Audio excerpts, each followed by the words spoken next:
Are we Yeah, live yet? we're doing it. Go for it. Oh, in that case, welcome to the MATH1081 Exam revision. I'll be joined just in a couple of seconds by Daniel Mansfield, and we'll be going through the 18 semester 1 exam as far as I remember. Is that correct? And is the sound all good over there? Yeah, sounds good. Perfect. Okay, cool. And I hope your exam revisions are going well. And please do avail yourself of help over the weekend as well with the Moodle forum, and contact me or anyone else in person and by email and so forth. But otherwise, you've got more days to crush this exam, and I hope you will. So, all right. Hey, Daniel. Cool. Hey, Thomas. How you going? A bit tired, but pretty good. Especially here with you with this live stream. So it's been. I've been enjoying this exam actually. It's been very therapeutic just going through the exam. It's a nice way to spend an evening. Definitely. I do have to say though, I mean, I enjoyed writing the exam, but I wouldn't enjoy taking the exam because it's. I think it's one of the harder ones. I don't think there are any particular parts which are insanely hard, but there are several parts that are quite hard, above standard, and there's just a lot of content in this particular exam. So this exam I don't think should be taken as representative. Also, as you probably have. Okay, when you say this exam, which one do you mean? The one we're about to do, or the one they are about to do? Can you clarify that? Yeah, good point. The one that we're going to go through, okay, which is the 18 semester 1 exam. Also, bear in mind that that was worth 80 marks back then, so there's a lot of content, and the exam that you'll be taking on Monday has only got 50 marks of content, so that's significantly less content, and you'll have more time to do it. Just to make sure that you don't get confused though, it'll be marked out of 60 marks, and so you've got 3 questions here in this previous exam. It's 4 questions, but on Monday you'll have 3 questions of 20 marks each, so you can get up to 60 marks, and please do, but that'll get scaled down to the real marks of 50 that go towards your final marks. So don't worry if you sit down on Monday and you say, what, I've got to do another 10 marks. You're actually doing 50 marks, but it just looks like 60. So I hope that makes it clear. Did that sound clear? That sounded clear. Perfect. Awesome. All right, let's get stuck into it. Cool. Todd, do you want to go man the chat? And I'll start with this question. Certainly. So I've given some sets, and I'm asked to find the cardinality of some things. So given that I know the size of A is 2 and the size of B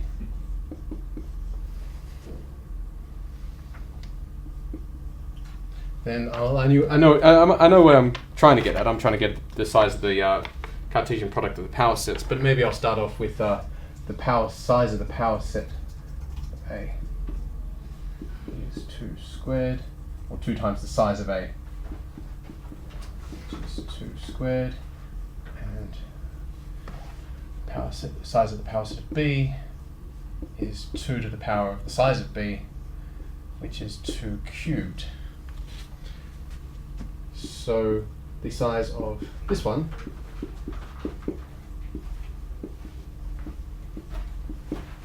is the size of that one times the size of that one.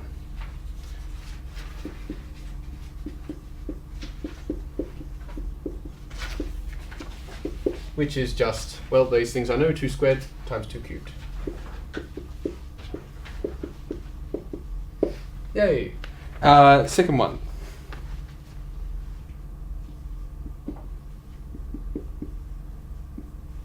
Well, I know that the size of A cross B, the size of the Cartesian product of A and B, is just the size of A times the size of B,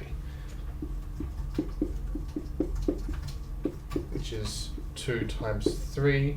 So when I want the power set of this object, I just need to know that how big that object is,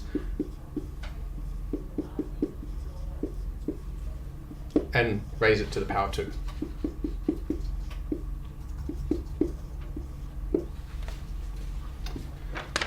Yay! And so here we have 2 to the 5, here we have 2 to the 6. Part B, that was part A. Part B asks, is it true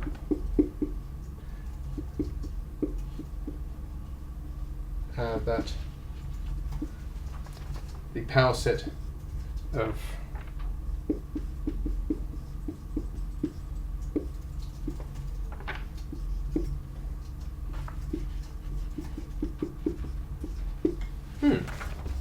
Is this statement true in general?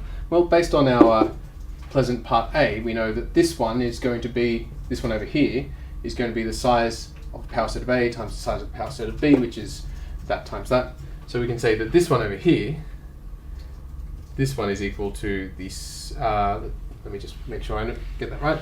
That's 2 to the size of X times 2 to the size of Y. And over here, is it true that this one is less than or equal to, so this one is, yeah, that thing. Maybe I'll write it like this, 2 to the size of X plus size of Y, using my index laws. And over here, this is going to be, this one's going to be equal to 2 to the size of X times the size of Y. So is it always true that this thing is less than or equal to this thing? And the answer is no.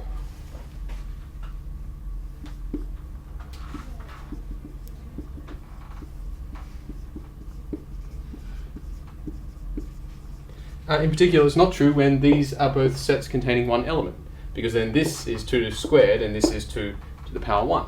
This is not true when the size of X is equal to 1 is the size of Y. So even though it's going to be true for most other sets, or just about every other set, it's not true for all sets. Cool. Thomas, did you want to add or subtract from this? No, that looks perfect. Yeah, in fact, that looks like a perfect answer.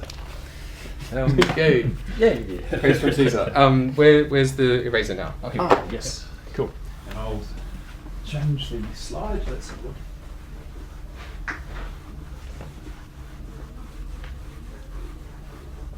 Let's see whether I can figure out how to do that. Does that work? No, that was the wrong one. And Go up one. up. Yep, and yay! Yay! All right. This might actually work, this stuff. Yay, cool. Okay, so the second question here, we've got another, well, I shouldn't say another, but we've got a relatively standard question for the first one that you just saw. There was a bit of deviation from the standard questions, but the next one is very standard. Use the laws of set algebra to simplify some stuff. And remember to include all the laws that you have, and also include just the equal signs throughout. So let's do it. So B intersect something something, A union B complement. Is that correct? I'll just double check. Yep, that's awesome. Cool. And so the first thing that we could do here is see, there's a complement. So we can use De Morgan's law. So everything here is the same, A union, but then these things change. We've got A and B. Instead of the complement being out there, we have them here and there, and we have to swap the sign there, which turns into an intersection sign, and make sure that you've got brackets everywhere. And that was by De Morgan's. There we go. This angle of pen might be better now. Let's see. Okay, what do we do there? Then we've got B multiplied into the bracket, so to speak, and A multiplied into this bracket, so we could use the distributive law in two ways, either there or there. Let's use the second, where we're multiplying A into the brackets here, A union A complement, and then intersect A union B complement, and that's the distributive law. Takes a little bit of time writing all this up, but it's not too bad. Sort of mostly mechanical. And look at that, we've got A and its complement union together. That gives the whole universal set. And that would be, well, some of these laws are hard to remember, but some of them are quite easy to remember, because what are we doing? We're taking union with complement, so that must be the union with complement law. Complement law, and I should really have capital letters there because it's a title and a pronoun. You might not be able to read that, but it sort of looks like the right writing, and if you're in the exam and sort of a bit stressed and hurried, then just make it sort of legible and understandable. It doesn't have to be completely pretty and perfect. Okay, the union with this, well, the union, the universal set intersected with anything is the anything. So that's the identity law. So B intersects, and now it's just the anything over there. A union B complement. That's the identity law. And now we're sort of getting somewhere. We're almost at the end. We just need to do maybe 2 more steps or something. Let's see. B multiplied into a bracket, so to speak. So B complement A and B, what am I saying? B intersect A and then B intersect B complement. That's the distributive law again. Distributive law. And now we're taking B intersect with the complement, so that's intersection with complement, giving us the empty set. So that's something union the empty set, which will cancel out with the identity law again, just with the empty set. So what's the law called? Well, I suppose it would be intersection with complement. Intersection with complement. And finally, we're done if we just say, cool, anything union the empty set is just the anything. B intersect A, and we're done. But in our excitement, we should remember to give the last reason, which was what was that? Identity, the identity law. And you can do this sort of quite mechanically and quickly. I spent a little bit of time explaining stuff, but is it correct? Do you agree? That's the answer I got. So awesome. We are both equally right or equally wrong. Cool. Just as a question, Thomas, how many of these law names would you expect someone to remember? All of them. All of them. Awesome. There are, I don't know, was it 10 or something? But a lot of them make sort of sense. Like identity law covers both. Well, actually, I don't know whether that makes sense, but the identity function and the identity law. Distributive law, you're sort of distributing, I don't know, De Morgan's law is, we use it so often that we can easily remember that. And of course there's union with complement and union with intersection. They sort of, their names say what they are really. And then there are the bit trickier ones, the absorption law and the, a couple of other laws, but it doesn't take too long to remember them. Also because you have them both in topic 1 and topic 3 with logic, so there's a bit of overlap there. I managed to remember the identity ones, the distributive and De Morgan's and associative. No, those ones you use all the time are fairly easy. Are there anything you'd like to? Yeah, the commutative law too. It seems such a simple one that you can sort of be tempted just to skip it, like, if we swap those two around. Obviously you can do that, but you do have to remember just to sort of neurotically say, here I use the commutative law. Law. That can be annoying when you're just trying to hurriedly write stuff down, but do remember and you'll get full marks. Hilariously, something similar happened. I got this permission from the Turkish government, and in my permission they quoted every single piece of legislation. Seriously? It was like 10 pieces of legislation that led to my email, that led to another further 2 pieces of legislation, and that was. So this does actually happen where they quote every single law at you. That's funny. That's interesting. It's very bureaucratic though. I'm guessing that they have constitutional law because lawyers here in Australia they love to write long things, but they are very much common law where you wouldn't state laws like that. You'd have precedents. Anyway, I'm not even sure what it said because it's all in Turkish. So. Nice. All right. Can you flip over the question for me? Thank you. Thank you. Yes. All right. So I'm given a function. So this is question 3.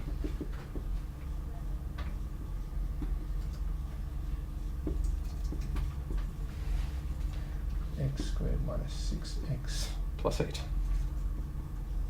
And to me, when I'm told to consider something, that immediately means to me whatever, without having read what the rest of the question is, that I should be drawing this thing. So I'm just going to start off by drawing.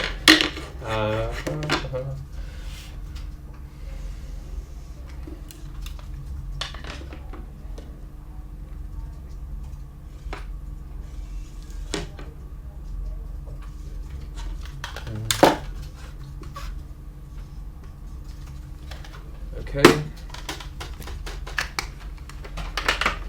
Well, this thing that's equal to x minus 2, x minus 4.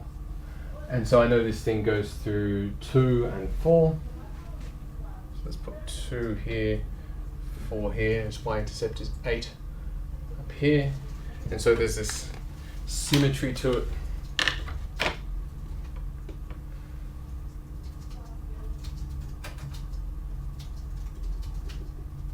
Here, the line x equals 3. And it's a parabola, so I can kind of just join the dots at this point. And I know that the object I am considering looks something like this.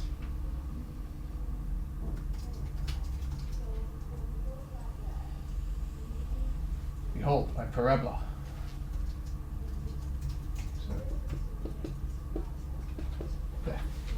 Okay, so now I'm ready to read on with my question, having some kind of confidence about what this thing is. Well, part A is the range. Range.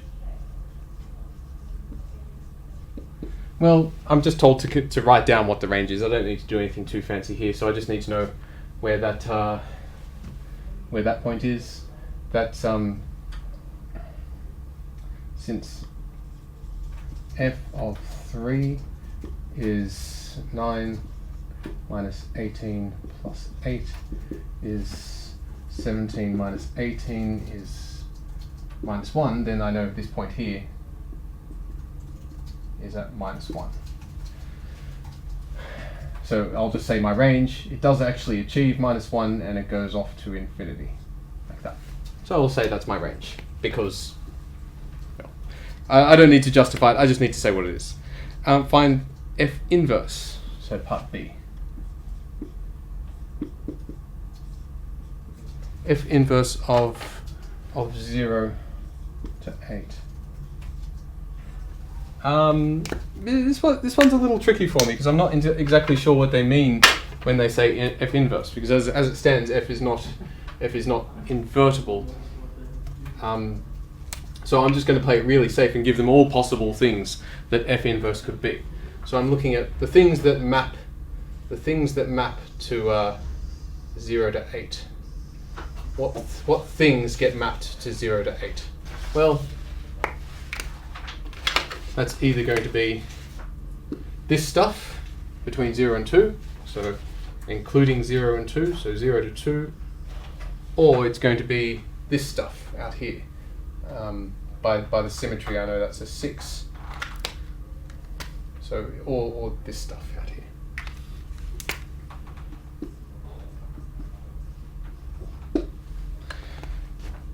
And now I'm told let B be the range of f, and I'm asked to find a subset such that a subset of the domain such that it contains 0, that one, and that the function is bijective. So I need to, it's essentially telling me to pick a branch of this thing that contains 0, and such that that branch maps to the whole range. And this is, well, it's either going to be the left branch or the right branch, and because we were told to pick the one that includes 0, we're going to pick the left branch. Choose.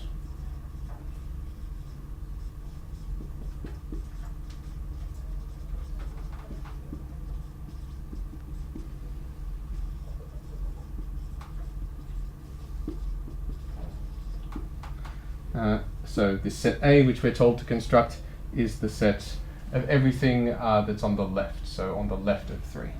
So negative infinity all the way up to and including 3. Thomas. Awesome. Yay. Yes. And beautifully drawn. Yay, thank you. Let's see. So in the next one we've got another function question where we have two functions and want to compose them together. So we've got f and g. And thank you, by the way. I do indeed have some crappy Coke with me, so yeah, thanks for your suggestion. So where's the pen? Here's a pen. So we've got two functions, f and g. Might have to give up the Coke while I'm actually drawing. So let's just draw what's happening. We've got some set here, which happens to be the numbers from 0 to infinity, and they mapped into a second set, which is just the real numbers, and that's by f, and then we've got by g, and g also goes to the real numbers. And this is not a lecture, but this is something that you might actually do yourself if you're sort of a little bit confused at what the situation is. Just quickly draw a picture and say, okay, this is what's happening, and okay, we can have a shortcut function, so to speak, which is our g of f, and try to get those to be actually correct. So g of f, that's the function that goes from the this set there to that set there, and that actually answers, that picture there actually sort of answers to us, at least mentally, what the answers to part A are. So we've got that the domain of g of f, well, that's where we start. So the domain of g of f, well, that's what we start off with. That's the interval from 0 to infinity. And then we've got the codomain, I'll try to make it codomain, try to make it a little bit readable. That might be a good idea. Domain of g of f, well, that's where we end up, which is just a set of real numbers. And there we go. So, okay, part A. Part B, we have to prove something. Okay, prove that g of f, prove that g of f, and here we can rewrite it in this sort of way here, where the identity function is on that set there. So let's do that. It does say proof, so proof. It's not a hard proof, but let's just write it up as a nice proof format. So what we want to do is we want to show that g of f, when evaluated in any x in the codomain, so any of these numbers here, gives x again. So we just have to plug in the function value. So g of f of x is the same of g of f of x. And since you sort of can say it both g of f of x, g of f of x, you're saying the same words, but that little overlap in how it sounds actually tells you also what order do I have g of f? Was it this way or this way when we combine them? So that sort of helps you remember as well. Where in the picture here, was it g of f or was it f of g, and so forth. Okay, let's plug some values in. We've got g of, and what was f equal to? It was equal to, x to the power of a half times 1 minus x to the power of a half. And is that correct? No, there were brackets here. And let's just give them board space and say, okay, what's g? That was y squared. Here, all of this is y, so we plug that into. Actually, at this point, I might just transform this and say, well, that's f of. All of this is the same as the square root of x divided by 1 minus x. So those to the power of a half are square roots, and we can gather them together in one. And then we can plug this a little bit nicer format expression into the y expressions there. Let's see. We've got all of this, x divided by 1 minus x to the power of 2 divided by 1 minus this expression again, x divided by 1 minus x squared, and then things should hopefully cancel. Let's see whether they do. So we've got the square roots cancelling out here, x, 1 minus x, and then we've got 1 minus x there as well. So if we multiply by 1 minus x on all sides, then we should get x divided by 1 minus x if we multiply 1 by 1 minus x minus the x. And is there a minus x mistake here somewhere? Something should cancel. What have I done? Yes. Luckily. That's a plus. Yeah, thanks. There was a plus there. I luckily hadn't broken mathematics today, so this is plus. So 1 minus x, and then we've got the plus. Phew, these cancel, and this is equal to x, which is exactly what we want. And then we can conclude Well, if that's true for all of the x, then we can write g of f is indeed equal to the identity map on this particular map here. But we can also restrict it down to the identity map on just the set 0 and 1. Now that I read that, I'd first overlooked that we had to look at the interval from 0 to 1. I was rushing into the proof, and by the way, I should finish the proof with a little sort of nice end of proof. There we go. But I rushed into the proof thinking, oh yeah, we just have to plug one function into another. And in my rush, I failed to see what they actually said in the question, which was that the interval that we're looking at isn't from 0 to infinity, it's 0 to 1. So that's easy to just tweak at the end, because we haven't really referred to what x values we had. But I'm guessing that there might be some problem with if we had 1, and if you look at it, yeah, okay. For instance here, if I do have 1 or 1 there, then I'm dividing by 0, so this all wouldn't work. Luckily in this case, my slight rushing into things didn't matter, but it's good to read the problem as is. Okay, we also have one more thing to... Before you do that, Thomas. Yes. Two things. First of all, that's a 1, I think. Is it? I think it would be easier if we had the question here, which everyone else does, but we don't. I'm pretty sure that f goes from 0 to 1. That's right. Second, you're exactly right. Everyone's panicked because you used a semicolon here. Oh, okay. I don't know. A comma maybe, or comma? I think it's pretty clear what is meant. Yeah. I think I just wanted to address that. No, thanks, and please don't panic. For the reason that, well, you can write it whichever way you want as long as it makes sense. So you can write it like with square bracket, round bracket notation. I use semicolon. You could use comma. I think they are the two options.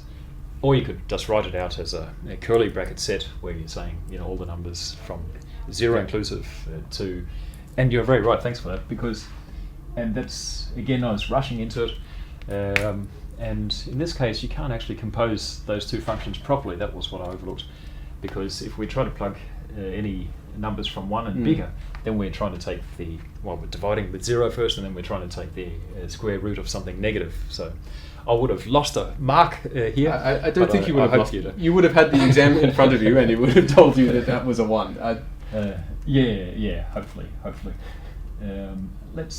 There. So let's correct that. I think that's right now. The domain of that is, and that should work. Yeah. Yep. And all of that works. Yes. That little picture is right, but in this case, it was a little bit tricky because I should have stopped up and said, can we actually compose these? Instead of just saying, we can compose them and so forth. So, that might give a little bit of the thought processes here too. Okay, so is it true that f is the inverse of g? Well, here we have to sort of say, what do we mean by inverse? Okay. I'll write that down incorrectly from the beginning. Okay, now I get it. So for f to be the inverse of g, we have to have two things going on. We have to have that f of g is the identity on the domain, but also that the opposite identity has to be true, that f of g is the identity function on the codomain over there. So let's see whether that is true. So we did prove that this is true, and now we have to look at the opposite situation where we're composing f and g. So in part C, let's look at f of g in some y, which would then be any element of the codomain there. So now we have to just do all this plugging functions into functions. F of g of y, and that's equal to f of g of y, which is equal to y squared divided by 1 plus y squared, and that's equal to, well, what's f equal to? We could write that as x divided by 1 minus x square root, but now x is equal to the stuff in there, so y squared divided by 1 minus y squared divided by 1 minus, and the same thing there, y squared divided by 1 plus y squared. And there was a big square root sign there. Okay, that looks messy, but hopefully things will cancel out quickly, especially if we multiply by 1 plus y squared both up here and down there. Then we should get, well, 1 plus y squared times 1 minus, now it's just y. Yay, things do cancel, cool. And then up here we've just got y squared. And these two y squareds cancel. Then we've just got y squared divided by 1. And square root of that, which is the square root of y squared, which is the the absolute value of y. And at this point you'd say, ha! The exam makers were trying to be tricky. We did find that g of f was equal to the identity, and now the question might sort of be very, very close to saying f of g is also the identity, but look at that, that's not the identity. But hold on, there's one more detail, because what sort of values are we looking at? If the values of y were only positive, then that in fact would be the identity. So we have to check what values do we have of y here. And again, like I mistakenly did there, you sort of have to just be a little careful about this. And here, just to make sure that everything is precise, this identity was on that particular interval. The y values that we're looking at are from the codomain, so they're all of the real values, including the negative values. So this is not actually equal to y when y is negative, and therefore f of g. So therefore, sorry about the writing, f of g is not actually equal to the identity on now the reals. It is for the positive parts, but not for the negative parts.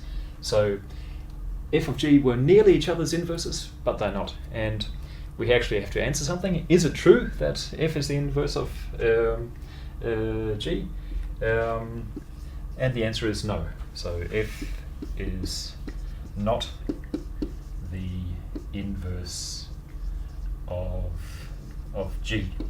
I hope there weren't too many double negatives here, but let us know in the forum if there was any confusion about that. Can I have I'd like to have a crack at this problem as well, because I did it somewhat differently. Oh, cool. Cool. Which is, I think that's something that people don't really get exposed to until they reach this level of mathematics. Is that you can have different solutions to the same problem. Yeah, and that's one of the reasons that I love discrete math, because especially when you get to the combinatorial parts, then that's part of the joy, that there are so many different approaches. And I might do mine one over this side. It's not so much different as just faster. So okay. I just said no, but I didn't do it that fast. I said no since the domain of G inverse is necessarily the real numbers, which is not what did I say? Which is the range. Range of G. So we know this should be the domain, and that's not equal. That's not equal to the domain of f. Yeah, good point. Yeah. F, which was nice. 0 to 1. So this whatever f is, it can't be f inverse because the domains don't match. Yeah. So you've got to have bijectivity, and here we don't have surjectivity. Nice one. Thinking of other explanations, you could also think, well, you could find a counterexample. If you found two values, for instance, one positive and one negative, and they, etc. So there is a variation of answers, but do whatever comes to mind and seems simple to you. And I kind of like the idea of taking like just y equals -1. Just showing that doesn't map back to 1. Yeah. Or that maps back to 1 instead of -1, and that kind of really. Yeah, exactly. What a great counterexample. Yeah. Cool. All right. Next question. Cool.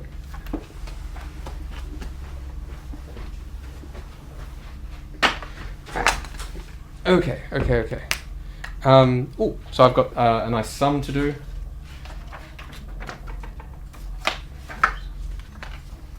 There's lots of ways of doing these sums. I like to do it this way. So maybe part A. This part's easy, and it's really a hint on how you go about doing the next part of the question. That 1 on k plus 1 plus root k. We have to prove this is equal to something. So here's the left-hand side, and what I'm going to do is the same thing you would do when you faced with irrational stuff on here. And really, I wouldn't expect you to know how to do this. I'd expect you to have seen it before, and remembered what to do.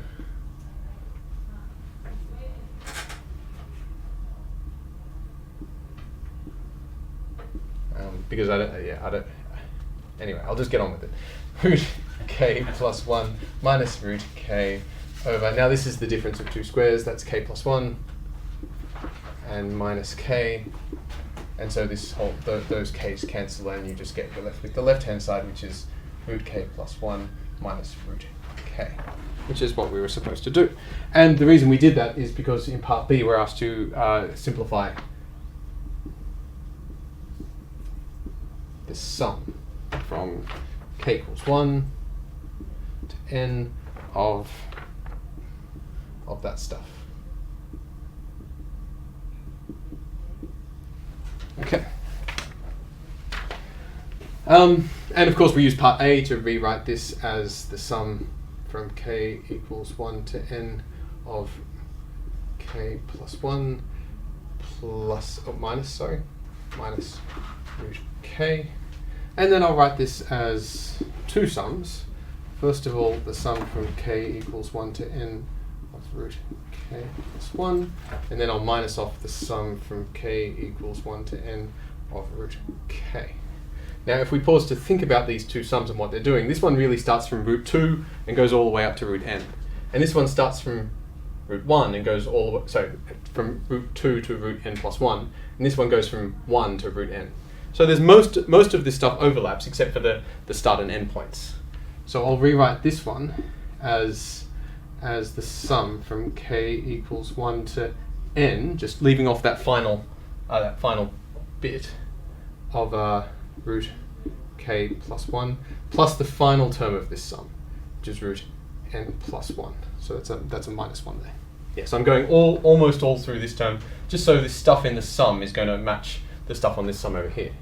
And then minus this for the first term of this thing, so that's minus root 1, minus the rest of the stuff, k equals 2 to n of root k. Now this sum, let's just peer inside here for a moment. It goes from root 2 all the way up to root n, and this one goes from root 2 all the way up to root n.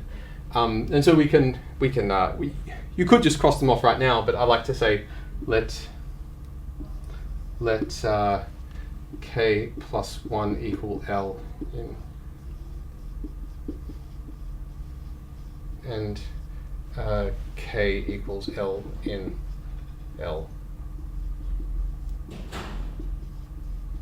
Just to be really clear about what's happening here, so k equals L plus, k plus 1 is L, so when k is 1, L is 2, so this sum here goes from L equals 2, and when k is n minus 1, L is n. Root L plus root n plus 1 minus root 1. I'll just keep writing it as root 1, because why not?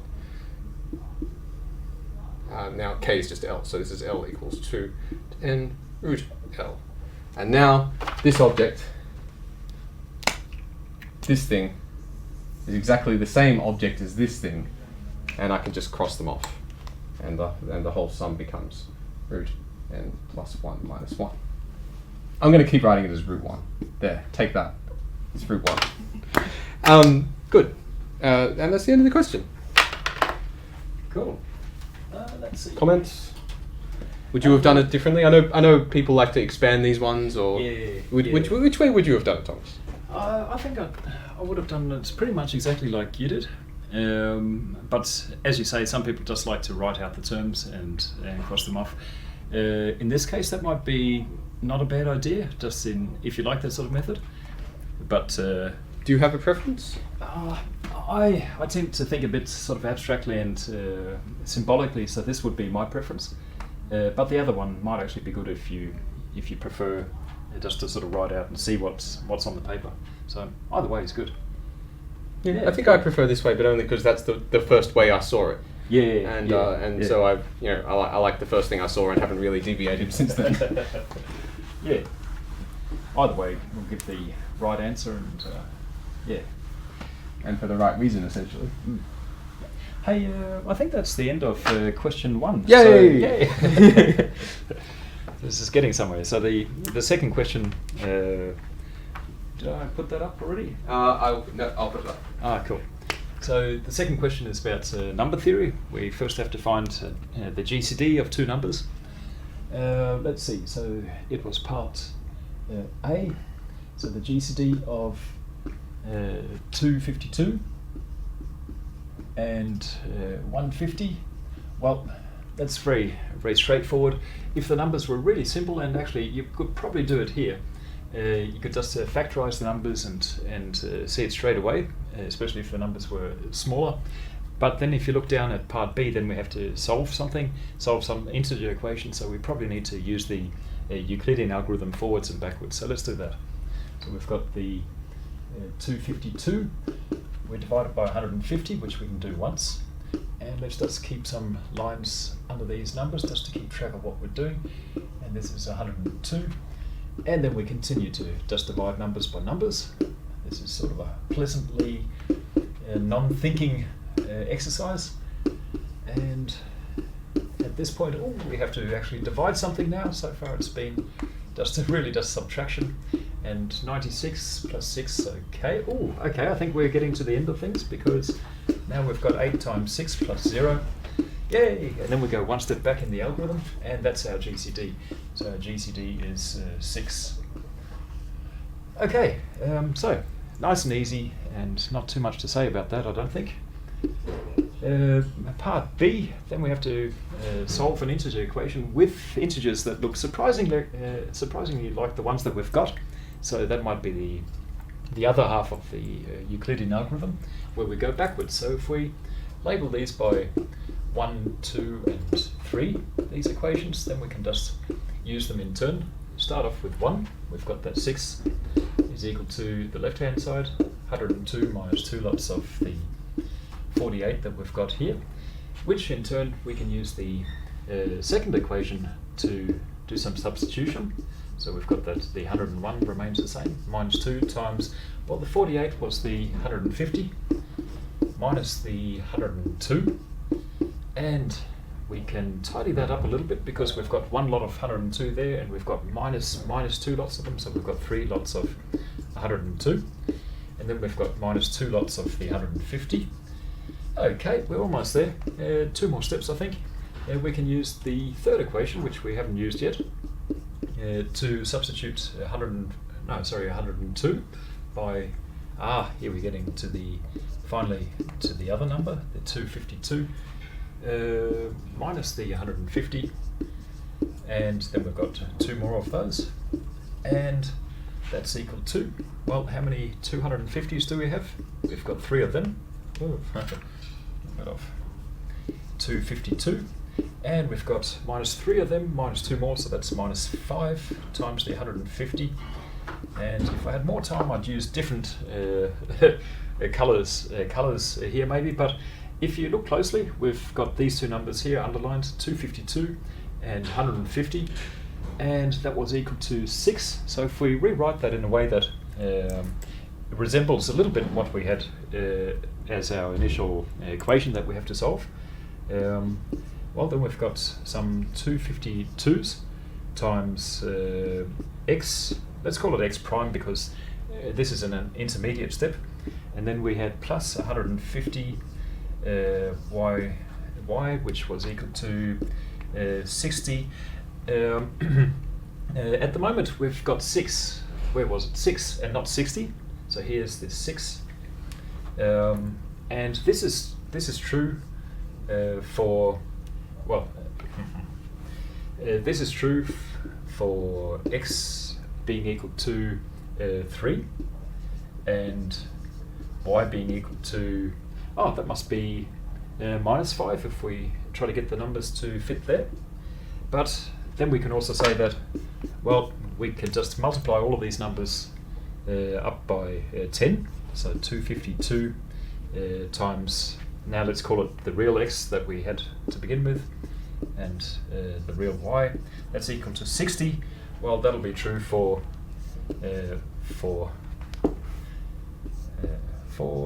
x equal to, well, whatever we had times 10, so that's 30, and y equal to whatever we had times 10, which is minus 50, and there we go. There are the solutions to that integer equation there.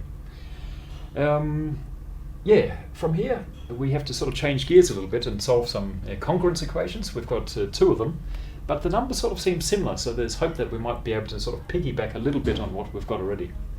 But before we do that, and I erase anything, do you have any comments, Daniel, about any of this? I just want to say I like the underlining. I think you cool. really want to keep track of these things. Yeah. And the second thing I want to say is I like that Thomas. There's simpler ways to find the GCD than this, but Thomas was looking ahead to part B and knew that this was going to help him do part B. So rather than do a fast but redundant method of finding the GCD, he just did the extended Euclidean algorithm, which produces the GCD kind of in that process. So yeah, reading ahead to part B more efficiently answered part A. Yeah, good point. Yeah, thanks. These questions, by the way, they might look scary, especially the congruence part if you're still a little bit fuzzy about that, but the nice thing is that it's very mechanical. You can sort of turn your brain off and just do the processes. So please just practice these things if you're a little bit fuzzy about it, and things will snap into place and they won't be scary anymore. And really easy to validate as well, because... Yeah, that's a good point. Yeah, are these solutions actually solutions? Well, plug them into the equation and hopefully they are in this case. So, cool. Okay, what should we erase here? We should probably erase all the intermediate steps here. And actually, let's see whether this might still be of use, because if I have a look at the part C, it says, give your answer in terms of the original modulus and also where possible in terms of a smaller modulus. Let's just keep these then. I'm not sure that will be of use, but it's possible, so let's not get rid of something that could be recycled. Okay, and the GCD there, actually let's just keep that as well. A and the GCD, whoops, this pen I'm still getting a little bit used to. So, C, we've got alpha, which is 150x is congruent to 60 mod 252. Okay, the first thing that we can note is that we've already found out that the GCD of 252, which is the modulus here, and 150, which is the number there, is 6. And we've got 60 there. So the first thing that we can do is divide by 6 in all 3 terms.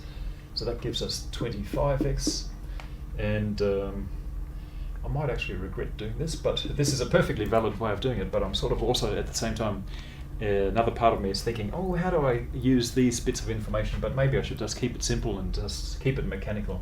So divide by 10 here, and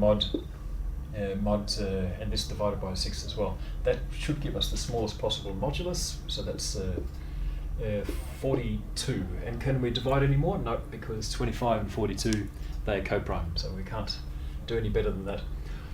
Okay, from here you can use all sorts of methods. You could use the Euclidean algorithm again, sort of possibly, if you're lucky, using some of what you've already got. I'm not sure that we can do that here, so I'll just make some more board space here. Yeah, so what could you do? You could use, if the modulus there is really small, then you could use trial and error, or you could use congruence laws. Here, let's see, we can, for instance, divide 25 and 10 by 5, because it's not co-prime, 5 is co-prime with 42. Let's do that. And this is partly to offer you a different way of solving things than using the Euclidean algorithm, which we've just done. So that's 5x is congruent to 2 mod 42. And here I could do that because the GCD of 5, the thing that I'm multiplying, or in this case dividing with, is co-prime with 42, the modulus. And you do want to include those reasons. You might not get marks detracted, but if the marker is really grumpy, you might risk that they remove half a mark or something if you don't. I don't know, but it may be best to be on the safe side and give reasons. And now that we've got this very simple case here, we could almost guess. So can we guess here? So 2, that's congruent to, it's congruent to 44, it's also congruent to, okay, it's congruent to minus 40, for instance. Okay, cool. The reason that I like that is that now I can divide 5 again. So let's do that. And here, this is just sort of the copy-paste sign. And x is then congruent to minus 40 divided by 5, which is 8. Yay, we've got a solution, mod 42. Or if you want it to be in positive terms, minus 8 is perfectly fine, but you could also add 42 to get it to be 34. And that would be an alternative answer. Both are correct. So this is your answer. I should say this is the answer in the smallest possible modulus, 42. They also did ask us for the answers mod the original 252, so let's also give that. So in other words, x is equal to minus 8 if you want, plus a number of 42s. How many would we need? We need 6 of them. So this is minus 8 plus 42, so that's the 34 that we had there as well. And then just keep adding a number of 42s. So here we've got 76 and 118, and let's see, we've got 4 there, 2 more. Or you could subtract if you wanted as well. We just need 6 in sequence, so we've got 160 and 202, and this is all mod 252, the original modulus, and that will give you your answers. If you wanted to check them, again, like Daniel said before, you can plug them into the equations, or in this case the congruences here, and there are other ways of doing it. If this is a little bit fuzzy for you at the moment, then you could also just write up, what does this actually mean? What does 8 congruent to minus 8 mod 42 mean? Well, here, and this is not what you'd write down necessarily in the exam, but possibly when you're revising for the exam you could do this. It might help. Well, you say, well, it's the numbers minus 8 and any multiple of 42. So it's 30, 34, 76 and so forth.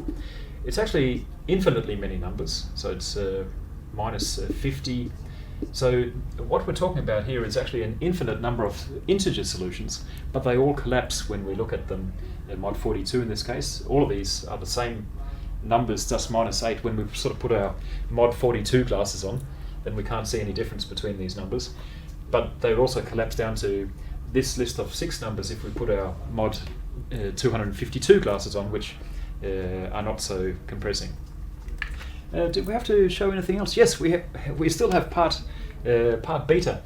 Now, part beta is almost exactly the same as part alpha, except that we're changing the 60 to a 64. And 64 is not divisible by 6, so there will be no solution. So, yay, that's an easy, almost free mark. So let's just quickly look at that and write it up. Thomas, maybe we can just skip it because you said it. Sure. I want us to finish. Yes, excellent. Somewhat close to 2 hours. Oh, yeah. That's, thanks. I have high hopes that we do that, but No, we're almost an hour through already, and I know. Yeah. My high hopes, I think, will be dashed fading very quickly. But cool. Let's see how it goes. Can I get you to pop up the next question? Certainly. Thank you. Okay, I got an easy question. It doesn't look easy to begin with, but it actually ends up being easy. So we have this table, which will appear in a moment, and we're asked to find the last 2 digits of 2018-999. But let's just investigate the table first, shall we? We've got some values, and we notice that 2018 to the power 2 is equal to 2018 to the power 6. So since... Sorry, I'm struggling a little bit with this system still. Equals 2018, yes, let's say 2 plus 4. I don't actually care at this stage what they're equal to, I just care that they are equal. Then I can reuse that fact to say that, well, then this would also be equal. 2 plus 4 again. and so on, you can see that this is going to be 2018 2 plus 4k. So anything of the form 2018 2 plus 4k for some integer k, I won't say integer, I'll say natural number, shall I? Any natural number k, so it's not clear to me that you can go backwards. Anything of this shape will just condense right back down to this. Then, what do I have? 2018 to the power 999. To the 999. Well, that's almost. Let's see. I need to let me write this as 2018 to the power 2 plus 997, and this is just shy of 1,000. So I'm expecting this to be equal to 2018 2 plus, let's see, 4 times 249 plus 1. And so it's equal to 2018 2 plus 4 times 249, and maybe I'll even chop off that final 2018, so I literally have something of the form up here to the 1, and then this whole thing, because it's of the form 2018 2 plus 4 to something, condenses right down to 2018 2 times 2018 1, which is 2018 3, which according to my table is 32. 100. So the answer is 32. We just needed to be, we just needed to use this kind of the nature of these numbers, where 2 went to 6 goes back to 2, and you just kind of keeps winding back all the time. Thomas. Beautiful. I got an easy question. You got a long question. Oh, I don't know. So, this one could actually be a really long question if you didn't pick that up. I love these sort of questions, but you can do them in many different ways. And the first time I looked at this one, I didn't see that pattern. So then I made a whole big mess. If you do see that pattern, then you see, yay, cool, easy. I think the next one might actually be sort of easy. Okay. By the way, I was trying to scale the picture on the left. Allow me. Thank you. I'm a bit. I haven't used this system, so let's see. Hassor diagrams. Yay, cool. These are Hassor diagram questions are really easy and simple, quick to do too. The only thing is that you might forget to draw something, or you might just add a line that shouldn't be there or whatever. But let's have a look. So we've got some numbers, 2, 3, etc. And we have to draw the Hassor diagram for the partial order that they define by divisibility. So we've got some numbers, like for instance 2 and 3 and 4. Well, 2 divides 4, so let's draw it up here and draw a little line there. And then we've got 5, that doesn't divide, that's not divisible by anything that we've got already. Then we've got 10, and I'll try to be a bit strategic about where I place these things. And 10 is divisible by 2 and 5 that we've got there. What else? We've got 15, and 3 and 5 both divide 15. Okay, we don't have much more. We've got 20, 30, 40. Okay, let's see. 20, 30, 40, and we're almost done. So 20 is divisible by these two, and 30 is divisible by these two, and 40 is divisible by these two. Cool. Okay, what else? We've got 120, and that's divisible by, yay, all 3. Cool. And I think we have got all the lines that we have to have. Let's just quickly check. We've got 1, 2, 3, 10. 10 numbers there, so that should be okay. Thomas, can we put 40 above 20? 40, oh, thank you. Yes. Yeah, so this is a good example of how you might be able to overlook something. Let's put 40 up there. Actually, not too high. 40 there. And 20 there, 120, and this one was divisible by 10 and 4. Okay, it's a bit messy now, but that's okay too. let's double check whether everything is okay. 2 divides all the even stuff. 3 divides all the these things there. 5 divides anything with a 0. That does look good, and we don't have any wrong shortcuts if I'm getting that correct too. That's just so. That's, oh yeah. Because you did 40 would inherit. You want to redraw it a little bit? No. I wouldn't connect 40 to 4 because it yes. inherits it from 20. You're exactly right. Yes, there we go. So I just put I'd put 40 here. Yeah. On that. Yes. Yeah. And yeah. Sorry, I overlooked the. Let's just redraw this bit up here. Sorry about that, viewers. So 40 divided 20, 20 and 4 divided 20 and 10, and then we had 30 and 40, which I was going to place there. We're now going to place there, and then it should be correct. Yeah, I think this is a good example of what I'm saying. It's an easy, in principle, thing, type of question to answer, but you can sort of go wrong without meaning to if you get the little details wrong. Now, is that correct? I think it is. Yeah, that looks correct. Cool, awesome. Then we have to find the maximal elements. So that's there's only one. It's maximal and therefore greatest. So maximal elements,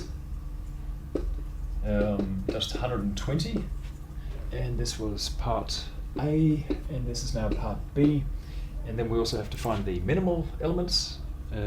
So this was alpha and beta. Minimal elements, and that's just everything that's at the bottom, so it's these 3 here, 2, 3 and 5, and we're done. They could also ask us, is there a greatest element, in which case it would be 120, is there a least element, in which case no, there's not, there are 3 minimal. For part C, we've got to find find 2 elements, blah blah blah blah, something about lower bound and something, a greatest lower bound, whatever. The answer is there. Don't worry about it, because that won't be part of the exam on Monday. It's not part of the curriculum for this term. So, yay! Are we not doing greatest lower bounds? No. Oh. They are lovely if you have a grand theory of poset and lattice theory, but unfortunately, in the course they were sort of just thrown in the end of topic 2. Learn this stuff for no good reason, and yeah.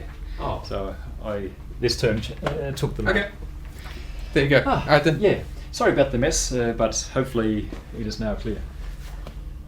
Yeah. Look, the only thing I'd add to this is I picked that up because I did it at home last night, and when I did it, I drew it once, and when I drew it, I drew it once just to get everything down, and then I drew it a second time because I wanted it to be beautiful. So yeah, so I did it neater a second time round. You may like to do that. I mean, this is still technically correct, but you're not going to get a nice neat graph necessarily the first time you do it, but you might like to do it a second time, especially if you're going to be reasoning with this thing later on. It might be worthwhile to just take a moment to draw it again, but make it neater.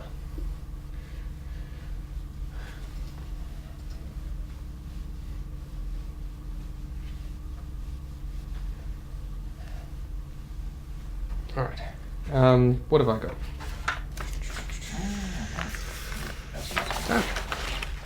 Oh, I'm giving some graphs. Okay.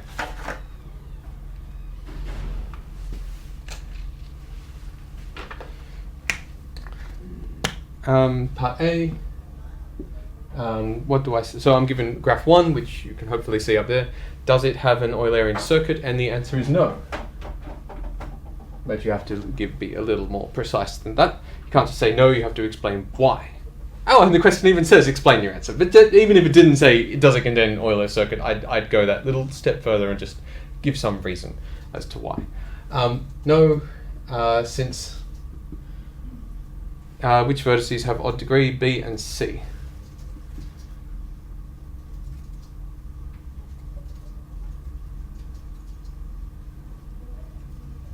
Bonus points for rhyming. Part B. Is G2 planar? Explain your answer. I'd say yes. And my explanation would be to draw the graph as a planar graph, and I'll just do that right here. So A, B, C, they're connected. F, E, D.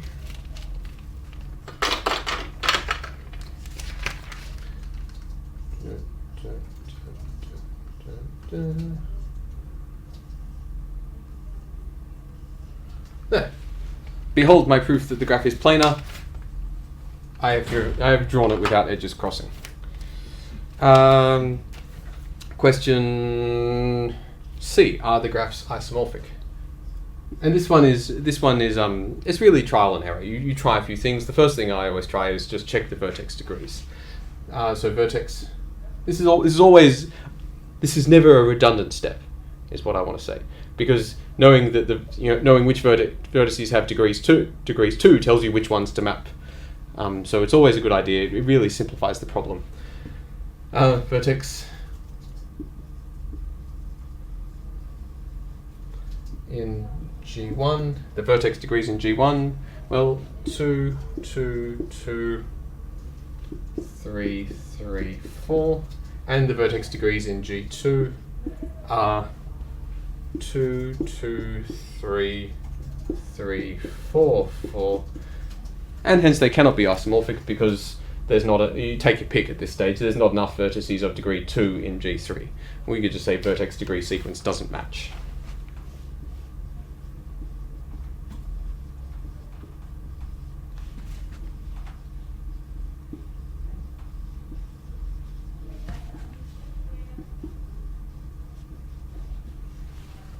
For example, you have 2 vertices of degree 4 here, 1 vertex of degree 4 here, and so they cannot be isomorphic. Part D. Is there a Hamiltonian cycle? Is there a Hamiltonian cycle in this thing? Explain your answer. Let's I was kind of hoping there would be a Hamiltonian cycle, but there's not. And so the answer is, if and my explanation, and I'd be curious to see what Thomas had to say for his explanation, but my one was if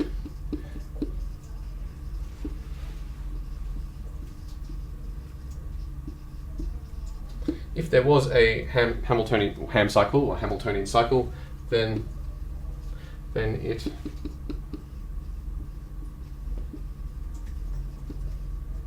so a Hamiltonian cycle, I'll remind you, is one that visits every vertex exactly once. So if there was a Hamiltonian cycle, then it would necessarily include this stuff, because you have to visit F, and there's only essentially one way to get there, and that's through these things. And it would also include this stuff, because there's only one way to get to D. And so my Hamiltonian cycle would necessarily have this stuff in it, AFC or CFA, and this stuff in it, CDA or ADC. It has to have these things in it, and hence the Hamiltonian cycle has to be AFCD or ADCF, and that doesn't include this middle stuff. So that's my reasoning. So it will contain AFC or CFA and CDA or ADC. Has to contain that or that and that or that. So and when I've got these things together, they have to join. So the only possible way of doing it is only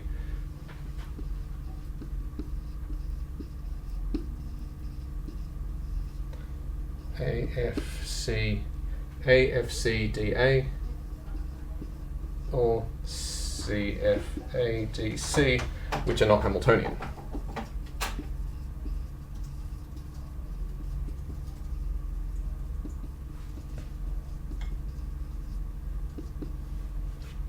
And since they don't since B, C, B, and E.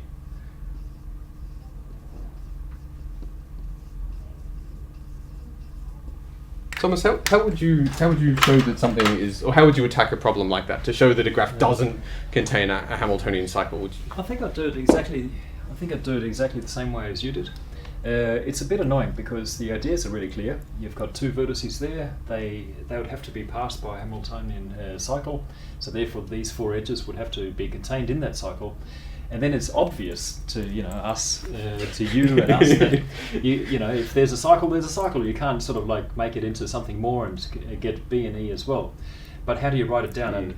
And look, if you write something down like similar to this, or just say, look, the Hamiltonian cycle would have to pass F and D because they've got vertex degree 2, and therefore all of these, and you get a cycle, and therefore we can't squeeze anything more into it. Just say something like that. You don't have to write a long essay. Just make it clear to the marker, and I think that's good enough. Yeah. So I wasn't 100% confident about that. I think that's beautiful. As are the other parts, and you can see that these graph theory questions are again quite mechanical. These types are very formulaic. No, since B and C have odd degree, they could refer to the theorem in topic 5 that says something about that, but don't worry, this would be perfectly okay too. And is something planar? Well, in this case, yes, because you draw it as a planar graph, and so don't spend time writing big essays. This is perfectly good. Cool. Next awesome. question. Ah, yes. What's this one about? Dijkstra's algorithm. Ooh. Haha. Yeah, I might have to try to be less messy and try to keep the handwriting in the graphs. And You've got some space over here if you want to maybe draw a graph. Oh wait, maybe you don't because the thing's big. Yeah. I'll see whether I can sort of draw it here in a quick way. Do you want to draw it, and I'll turn the picture off. Actually that might be a good idea. So yeah, I'll put the picture up there for now. Yeah. And you can draw the thing and yeah, cool. And then I'll turn it off. Thanks, that's a good solution. So here we've got the graph here with 6 vertices, A, B, C, D, and F. A, B, C, D, E, and F. And then we've got some edges going here, there, and there. And we've got 2 and 3 and 2 and 4. Yep. Nice small numbers, so that's sort of reassuring, and we've only got 6 vertices. But hey, what's this? We've got an X there, which is sort of unusual if we look at these Dijkstra or these sort of spanning tree questions. So what we have to do is use Dijkstra's algorithm to try to find the shortest paths from A to all the other vertices in terms of some minimal A path spanning tree. So we're trying to find a spanning tree. So let's do that. So we have to draw a table, and it says we have to show at least 3 steps. So that's just so that you can show what you're actually doing. So first of all, we have to start off with A and look what's incident to A. That's the parts 3 and 4. I might just use a different coloured pen here. So here we'll use this edge or this edge. So let's hope this won't waste too much time, but edges, potential edges or whatever, and then we have some chosen edge, and then we'll also have a next vertex. Is this still, hey Daniel, is this still readable on the screen? Can people see that? Yeah. Awesome, cool. Okay, the edges in question in this case are the things that touch A or incident with A. So we've got A, B, and there's a 3 there, and we also have an AD, and there's a 4 there. So now we choose the edge with the smallest number there, which is AB, and that lets us go from A to B now. So that gives us one edge, which is both part of what we'll get. That's part of the minimal spanning tree that we're looking at in the end, but it also gives us the distance from A to B. That's a little bit silly and trivial at the moment, but then we go on. So now we have to look at all the edges that are incident to either A or B. So in other words, the stuff that we've got already. So we've got AD again, I'll just write it here because I sort of copy paste. And then I've got BC and BD. So here we've got BC and BD. Now I'm intentionally making an error here. So I'm sort of lying to you because I put the numbers 2 and 2 here, which are what you see there, but that's wrong. So I'm sort of making a point here. Those numbers are not to be 2 here because this is not Kruskal's algorithm. And it's so easy to get the two confused, and a lot of people do in the exam. So we've got 2 algorithms about minimal spanning trees of 2 different types, and try to get the 2 right. So here we're using Dijkstra's, so that's about path length. So what we're focusing on is not actually the edge weights, it's about the distance from A to any new vertex. So here, for instance, BC, if we were to add this edge, then we get from A to C using, well, 3 plus 2, so 5 units of length, so to speak. So instead of the 2 there, we should write a 5. I don't know how clear that is. I'll use the bigger. This is supposed to be a 5. And the same here. If we want to add BD, then we'd be adding BD here. So this would be another 2 to the 3 that we've got, going from A to B to D. So we could get from A to D using this new edge in 5 steps. And BF as well. Yes, not to forget this one here. BF, and I'll just move this edge slightly. BF, and here we're adding 4, length 4 to the edge AB, so this would be 7. And at this point, well, what's smallest? That's the AD. So we might as well just also circle those, AD, and we get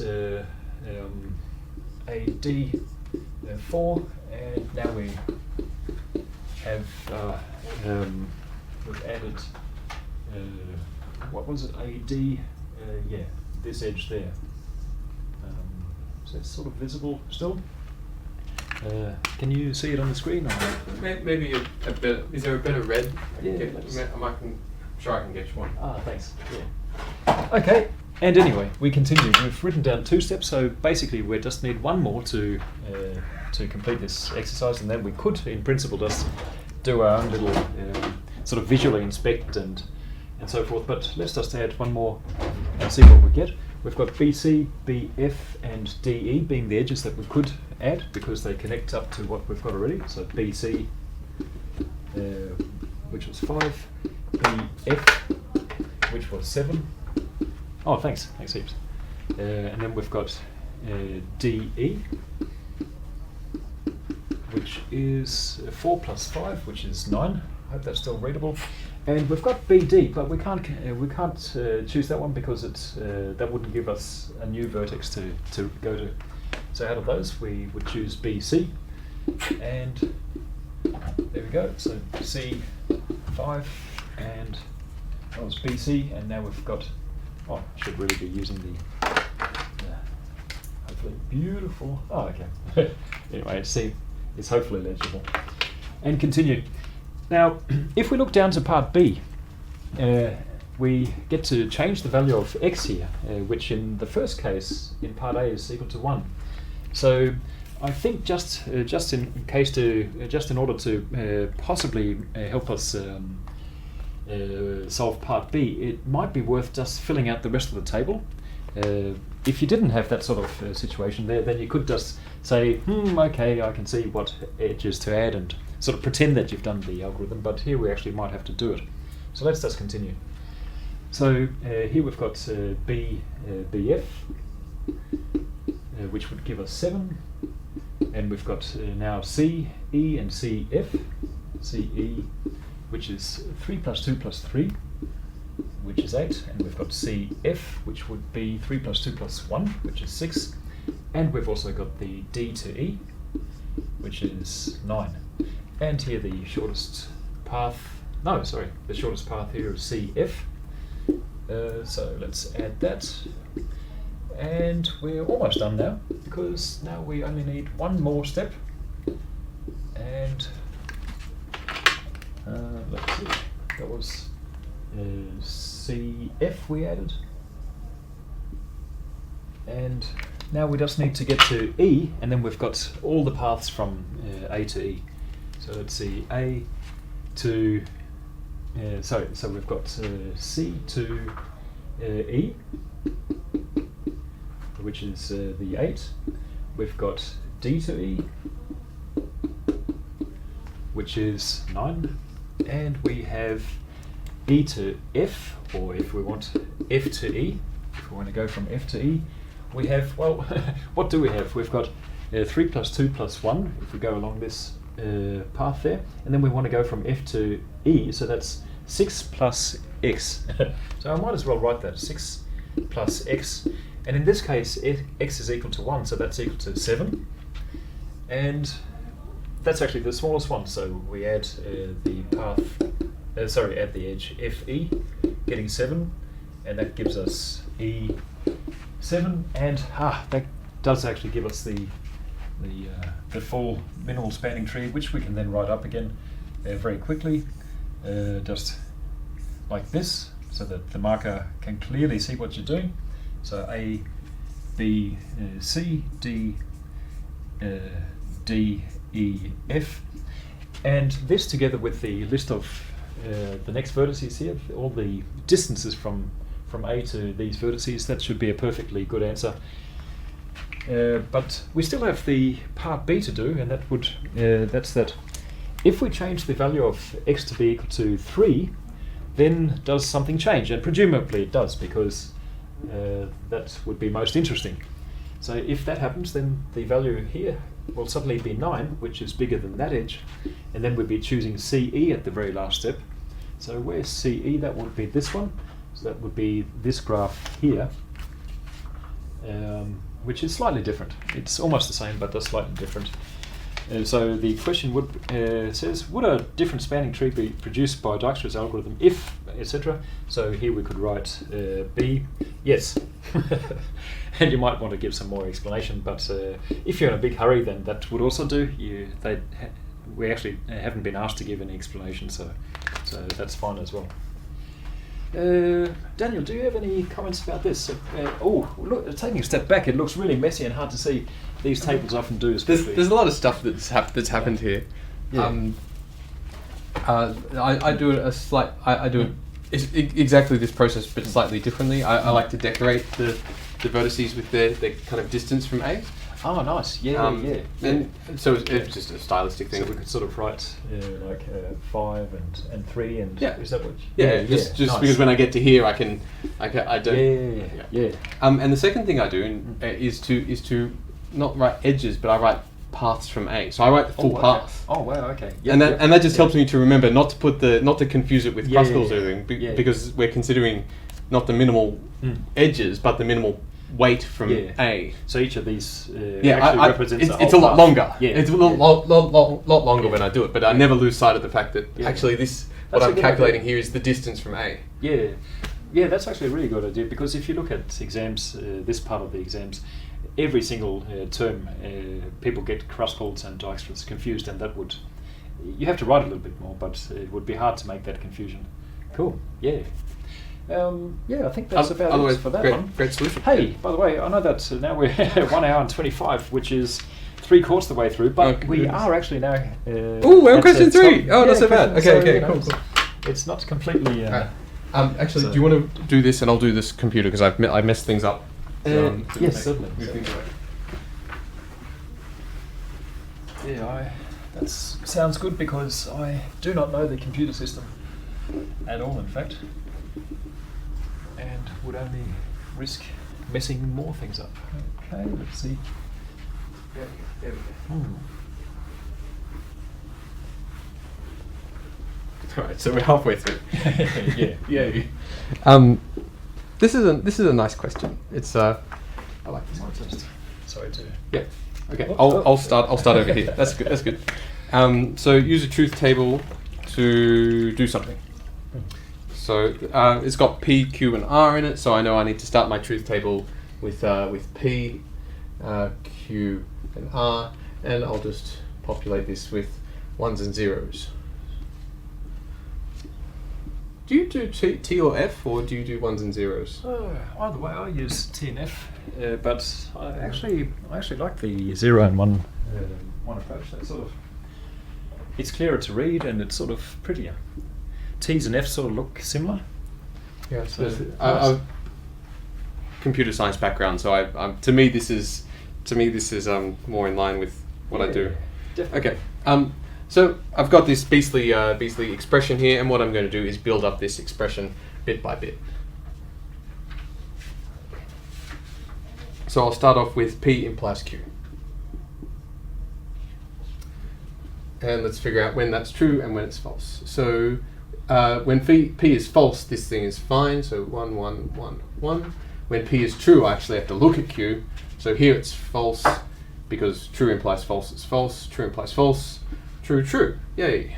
Next I want not P implies Q, and at the same time I want R. Okay, so not this thing. You know what? Maybe I'll even do that first. Maybe I'll just do not P implies Q, just to do it really mechanically and demonstrate that what I'm doing here is gradually building up this statement by taking off bigger and bigger bytes. So here 0, 0, 0, 0, 1, 1, 0, 0, and then and R. So not P implies Q, and R. So that stuff and R. 0. So I can just look at the zeros. 0, 0, 0. The first things are zeros.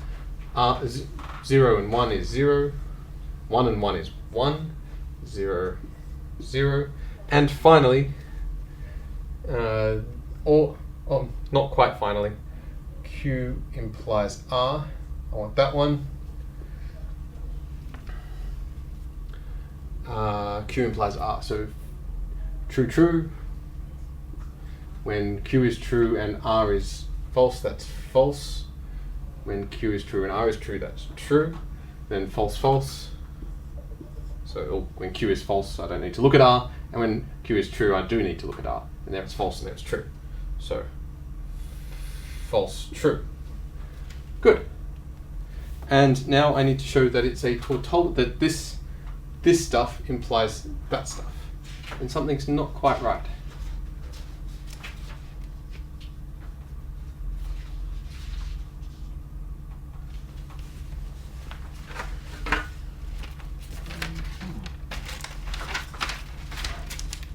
Q implies R isn't right. Q implies R. Is it the last part, maybe? Let me do that again. That's not quite. That's not right. Q. So true, true.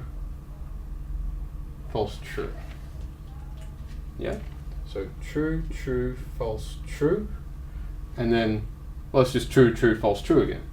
So true, true, false, true. There we go. Yeah. Good. And now this implies this is the final statement. So not P implies Q and R implies Q implies R, but it's really just that stuff implies that stuff implies that stuff, and I can check it easily here. These first 5 entries are all true because that's false. 1, 2, 3, 4, 5. True implies true is true. False implies false is true, and false implies true is also true. So yay, all ones, which means it's a tautology. Cool. Huh, right, good. Thomas. Yeah. So, this one. Okay. Yeah, and beautifully done, by the way. I would have made a mess of things with T's and F's. I like T's and F's, but this is even nicer. And actually, for me, it's just trying to fit everything on the same page. But you did that very nicely. I squeezed it at the end. Yeah. Sometimes you can sort of take big clusters and just label them like big P or big Q just to save a bit of space. In the next one, this is one of these arguments where you have to deduce something or etc. So here we've got, I will enjoy my year at uni, which I hope you have, half year so far, only if I passed all my subjects. Okay, cool. So we've got to express some arguments in terms of some symbols. So let's say, let's get a better pen. Let's see whether this one does the job. Oh, very nice. I will enjoy my, I enjoy, let's just keep it a little bit short. I enjoy my year at uni. But that's a little bit conditional. That's only if I pass all my subjects. So let's say P is equal to I pass all subjects. But you do also have a life and insist also to going to lots of parties. Okay, so let's say L. L and E can maybe look the same, so maybe I'll choose something. I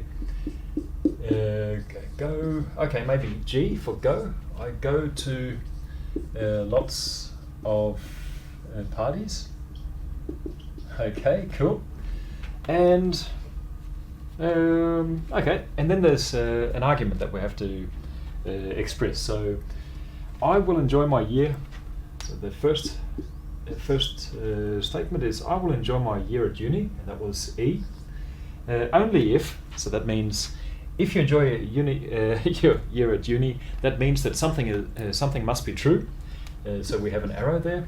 And what's true? Well, that's that you pass all the subjects and go to lots of parties. So this and this. So P and G. Okay, what's the second thing? If you go to lots of parties, then, so it's an if then end statement. So lots of parties, that was G.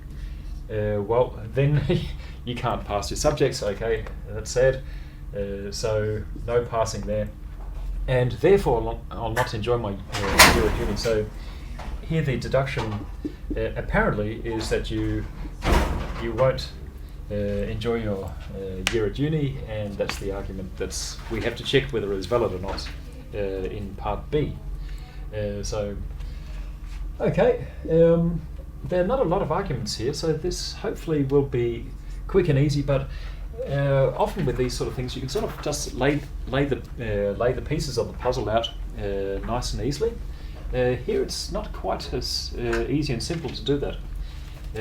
So, you know, how do these fit together? We can't really use E and that one, for instance, and so forth. What we can do instead is say, well, let's assume then that this is false, so that the conclusion is wrong. And if that leads to a contradiction, then apparently our assumption is wrong, therefore this must actually be true. So, let's see. Show that, okay, so assume that we do actually enjoy our year at uni, in contrast to what's so assume that E. And now we can put the pieces of the puzzle together, so to speak. We can use one, so we can say by one, and then there's that stuff you have to remember. Apparently modus tollens, I think it's called, modus tollens,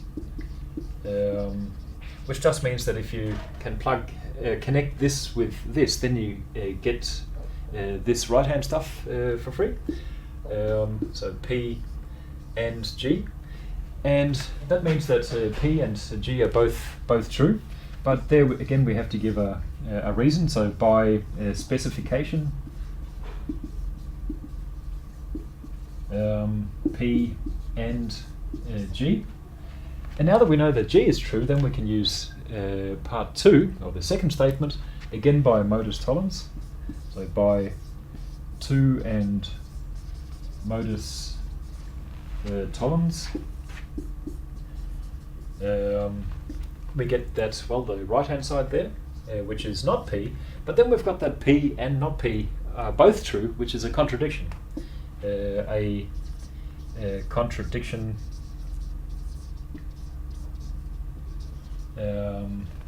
And then we could, if this were proof, then we could say, you know, hence, therefore, whatever, end of proof. But here we don't have to do too much, but we do have to show that the argument is logically valid. And what was that? Well, that was that we do reach this conclusion, and that's what is exactly what we get if our assumption is incorrect, namely not E, and we're done. So in these sort of validate some argument questions, sometimes you can just directly go about it and just put the pieces together, and sometimes that's not quite so clear as here, in which case you can look at the conclusion there and say, well, let's assume that it's not true and reach a contradiction, and that those two avenues should usually get you to where you want. So, yeah. Do you have any comments or disagreements? I didn't know how to do this question. Mostly that's because when I read the only if, I read it as I read it differently. I read it as because this I would have written if I will enjoy my uni. If I enjoy uni, then I have past subjects and all that kind of stuff. So when I wrote it down, I wrote it in the reverse order, and that's why I couldn't do it, because my only if was different. And it's really easy to get the if and only ifs mixed up. But what's the next one? Next question.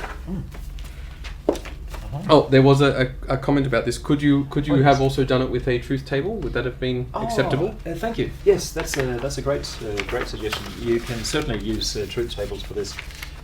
I tend to go this way about it, just because it seems to, for me at least, be a little bit quicker to do. But truth tables, they might take a little bit longer, but they also sure and safe. I mean, they're harder to mess up if you. This needs a little bit of trial and error. So yeah, good suggestion there. Oh, that pink pen was very pink. Very pink. I hope readable. It was it was actually readable. Oh, yeah. Good. Awesome. Right. So I've got a thing to prove. Oh. Proof questions. Prove 1/2 squared plus plus 1/n squared is what is that?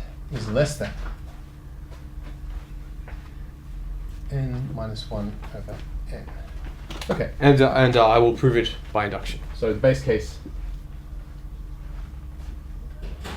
is when n equals 2.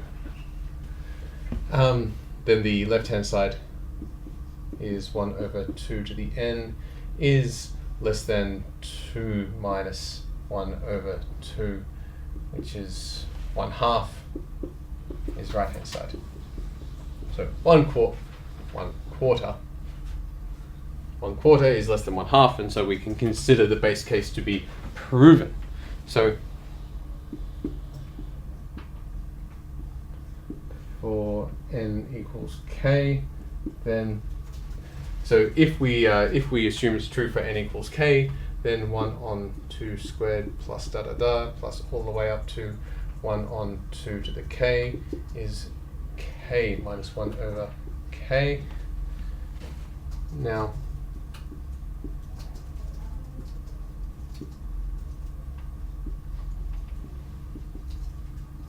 we have to prove true for n equals k plus 1. And the left-hand side is equal to 1/2 squared plus and I'll stop it a little bit short here. Well, I'll include explicitly the k squared term and then k plus 1 squared, and this stuff by my assumption up here is less than k plus k. This is less than. Yes. I think in the third line, where you got 2 to the power of k, it's just swap the k and the 2. Oh, thank you. Awesome.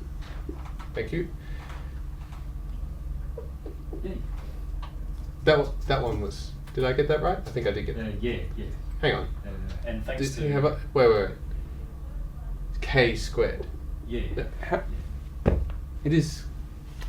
No, that's K squared. Yes. K squared. Exactly Okay. right. Yeah. Okay. Okay. All right. And by my assumption, I know this is less than that. So this is k minus 1/k plus 1 on k plus 1 all squared, which I'll then mush together so it's all over the same denominator. K minus 1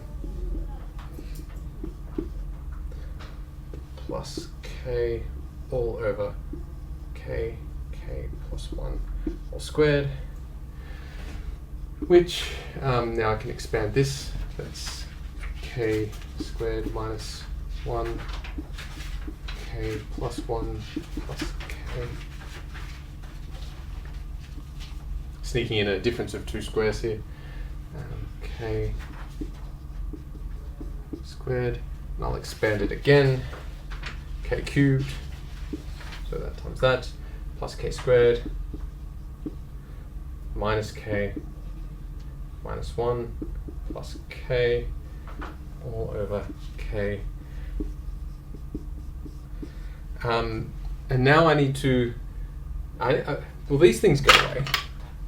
The k's go away, hooray.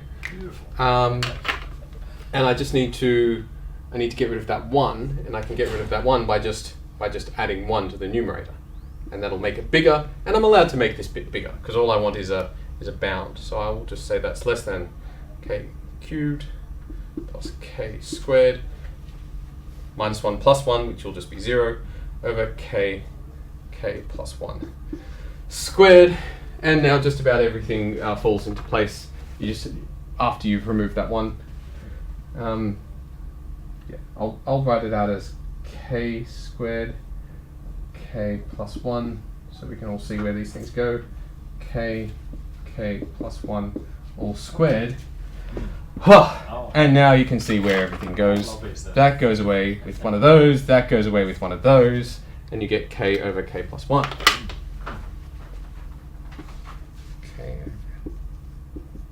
Which is the bound that you were supposed to get, and hence by induction, I might just say hence true.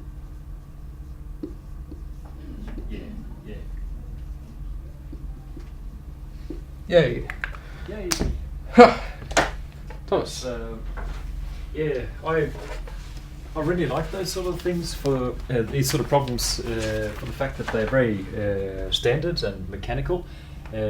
Induction proofs, you pretty much write up almost the same stuff, and then there's a little bit of detail, and here there's some fiddly stuff which could have gone wrong, and when I first did it I went terribly wrong.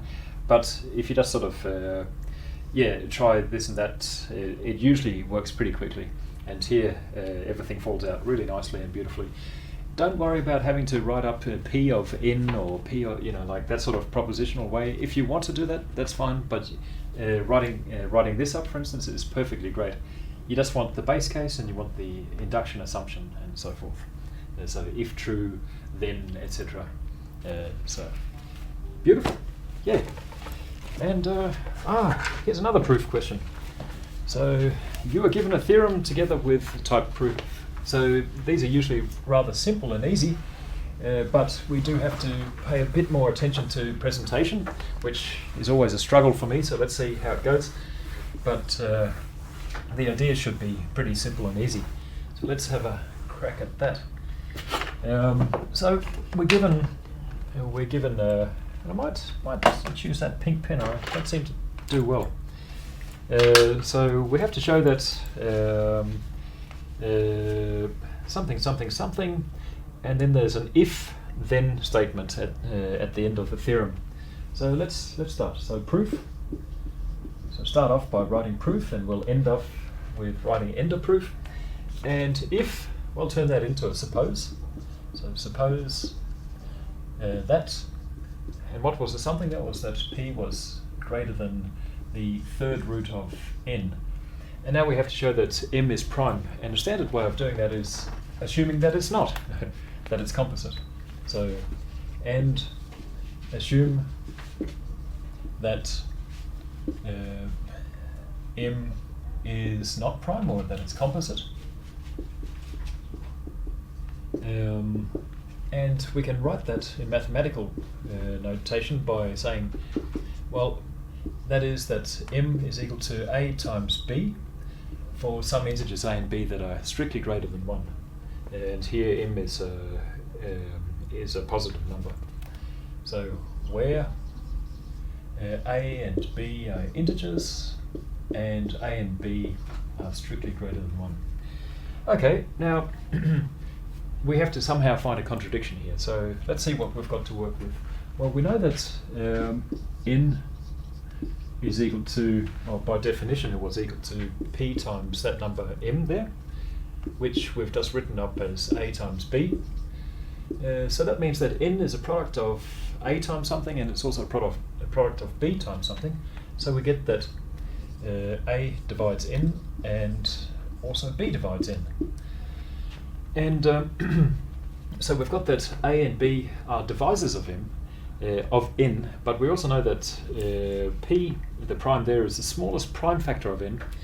In particular, it's the smallest factor of n that's bigger than 1. So since P is the smallest, here we could write non-1 factor, or factor of n, smallest positive non-1 factor of n. Well, it's got to be smaller or equal to A and B, which are also these non-1 factors of n. And here we use that crucial fact here that A and B were supposed to be bigger than 1. So we've got A, B and P both being bigger than 1.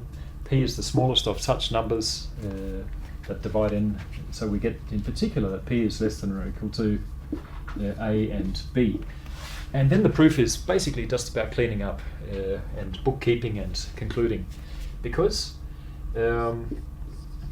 therefore, we've got that n is equal to P times m, which was equal to, m was equal to A times B, which, both A and B are greater or equal to P. So this is P times, so A and B are greater or equal to, or the product of those two is greater or equal to P squared. So now we have P times P squared, which is P cubed. So if we see, n was greater or equal to P cubed, which means that P cubed is less than or equal to the cubed root, P is less than or equal to the cubed root of n. But that's a contradiction, because we're supposing that P is greater than that cube, and we're done. So this is a contradiction. A contradiction. Hence, or thus, or therefore, or it follows that. Hence, what we're supposed was, what we're assuming is wrong. That's that m is composite. Well, if that's wrong, then m is not composite, it's prime. So hence m is prime. And we say, yay, I actually did this proof and it wasn't so hard, but I do need to tidy it up a little bit. For instance, you can't read this word here, prime, and there should be an end of proof, and then I look at my proof and say, is that too messy? And yeah, it's sort of okay. I mean, everything that I've written is fine, but maybe I could write it up a little bit neater. So in this sort of question, it is about presentation, so you could first just sort of scribble a vague proof and try to get it to fit and improve it, and then write it out neatly. I think this, for instance, would give you full marks, but my handwriting is not the best right here, so you could do possibly even better. What about you, Daniel? Do you see any obvious ways of improving this? I like it. Cool. I don't think it's I don't think there's any ways to improve it. There is a question though. How did you know to prove by contradiction in the first place? What was it about this that told you contradiction was? Great question. Usually when you show that something is prime, there's a sort of standard way. It's not the way that you always use, but it's a sort of standard way of assuming that it's composite and reaching some sort of contradiction. So these are the small things that you sort of pick up with a bit of experience about proof questions. What else can we say here? Not too much that I can think of, but cool. Michael, I'll put the next question. Oh, that's possibly a short and easy one, and then we've. Lovely short. And actually, I get the short, easy ones. Yeah. Oh, this I like this one actually. Would you like to do this one? Sure. I'm perfectly happy to do that. It is nice. Let's see. There's the. And thank you very much. So. No, after you, sir. I mean, back when I was an undergraduate in Denmark, there was this annoying saying that all the lecturers liked to say to us when we were studying for the exams, and I said that the exams are a celebration for the industrious or the hard-working student, and we all said, stuff you too. But okay, let's see. Part A, yes, we have some functions here. We've got a function, a real function, which is f of x is equal to some expression, and we have to show that it's not one-to-one. So here you could sort of look at it a bit closer, but what we want to do here is not give a big detailed proof of stuff. We want to just show that we can find some counterexample. That's usually the best way of going about it here. Some counterexample that shows that it's not injective or one-to-one. So what we want to find is two values that when we put it into the function that we've got here, f of x is equal to 4x plus 1, that if we can find two values that are the same, but sorry, not the same, but give the same function value, then that should be our counter example. So let's just see how that could work. You could give a little sketch of it, and that might be okay, but you could also just treat it algebraically and say, well, for some value here, what about a really simple value? What about if we have like, what if we have like 0 that will give us 1? Can we get 1 in any other way? Like, oh yeah, for instance, if we have like f of 0, that's equal to just 4 times 0 plus 1, that's that has absolute value 1. Can we get that in some other way? Yeah, that would also be the same as if we had the absolute value of -1. Can we get that somehow? Yeah, if we're talking real numbers, which we are in part A, we can just say, yeah, well, that's what we get if we say -1/2 for x, so that's equal to -1/2, and yeah, we've got the same function value for two different real numbers. So f is not injective or one-to-one.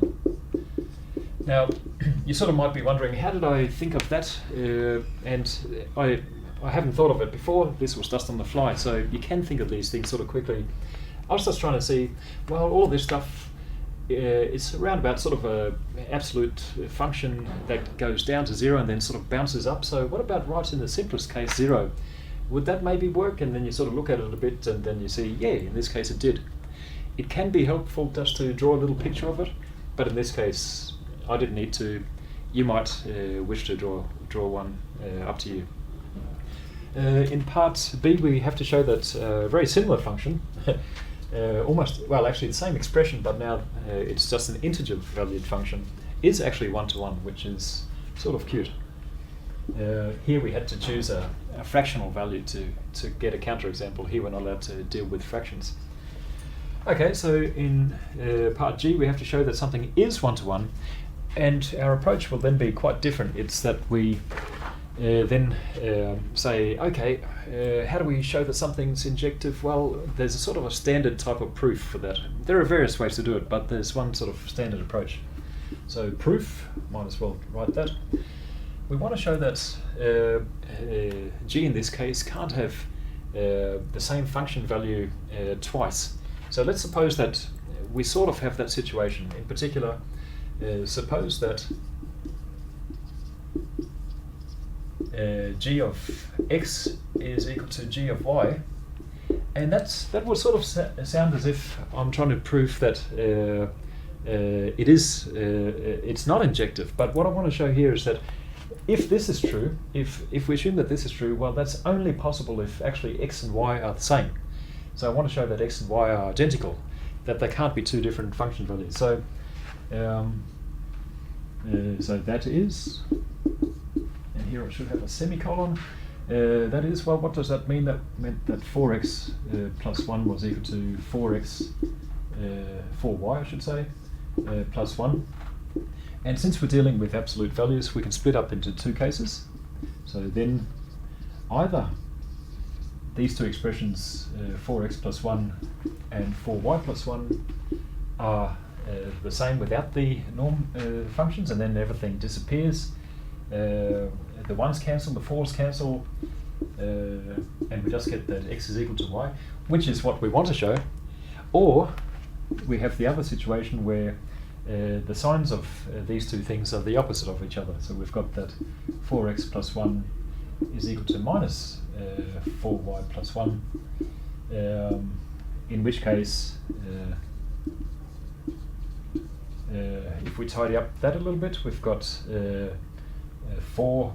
We've got that 4x plus 4y is equal to 2, and if we cancel the 4's out, we get a half.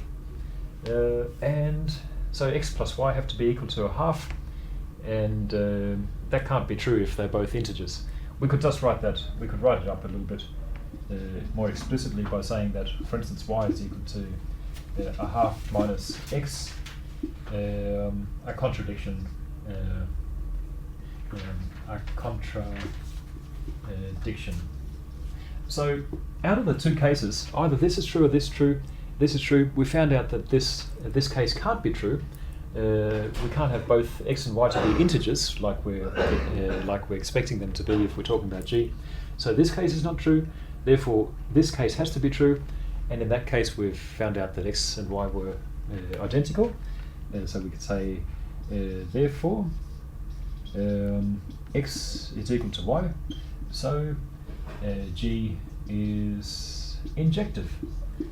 And why is that? Well, end of proof. Well, the only way that can happen, that we have two function values being the same, is in fact if they weren't two different function values of two different values, and so forth.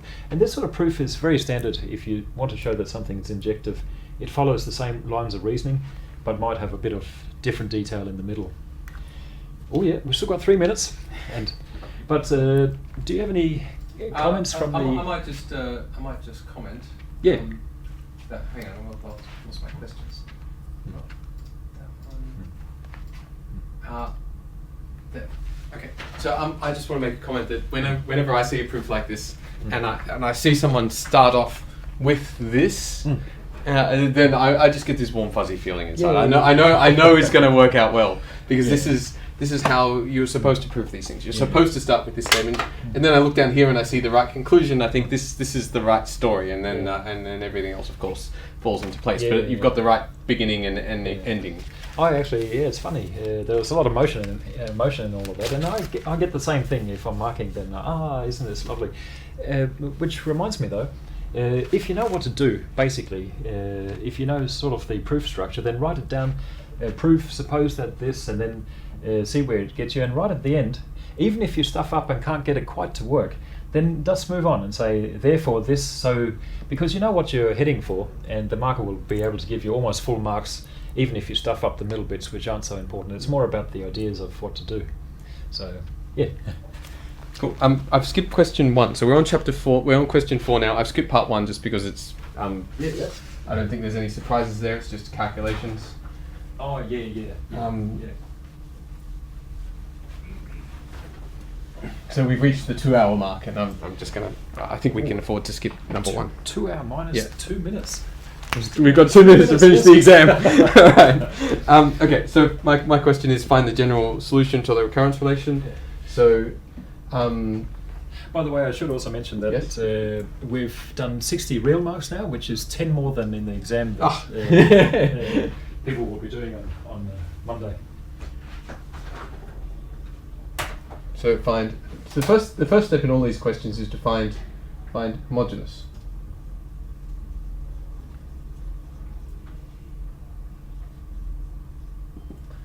So find the solution to x minus 1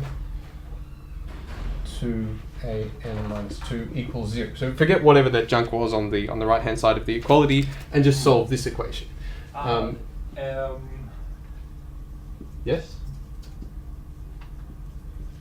Sorry, I'll just.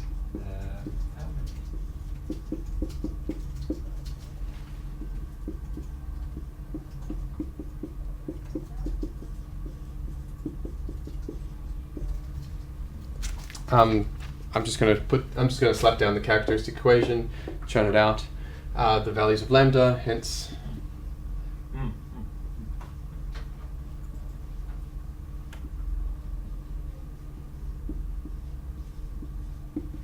Equals 2, let's say it's some constant times 2 to the n plus some other constant times 1 to the n.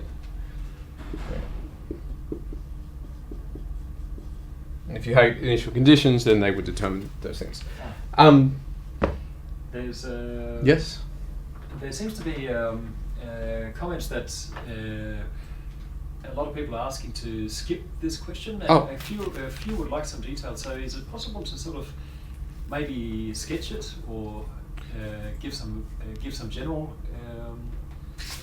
The question hasn't got that much more to it, so maybe I'll just okay, it's only got 2 or 3 steps. Oh, you're right. Yeah. So maybe I'll just write down So- then non.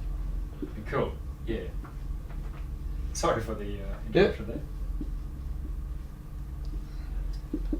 Cn. So I'm going to guess a form of the non-homogeneous solution to be something of the form of the whatever junk was on the right-hand side. And the only thing you need to be careful of is not to pick something that was a homogeneous solution. So I'm going to pick a non-homogeneous solution like this. Then well, an, well, 2n has to be equal to that.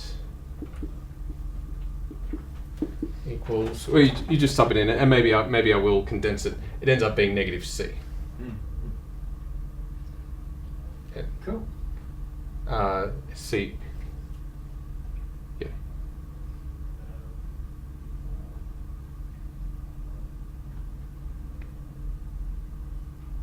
Does it end up being a negative c? Hang on, now I think I've done something wrong. Oh, don't worry. Just don't worry about it. Okay, I think I'm just gonna leave it at this stage. You sub in that. Stuff. Sub in, find out what C is. I'll just move on. Next question. How much more time do you have, Daniel? I can go for a little bit longer. Is there anything? The only one I really want to do is the one with the points. Yeah. That one. Can I do that one? Yes, you may do that one. Okay. That's unless you feel like. No. I feel like doing all of them. So Yeah. but I realise I have to share the questions. Oh. So you can do that one, but I get the next one. Okay. Oh, what's this? This is I'm stuffing up. I'll sort that out. You go do the thing. Ah, cool. Excellent. Yeah, sharing is good. Cool, and I think there seem to be some interest in counting problems and the harder ones. So, was it you mentioned the one with the points? Yeah.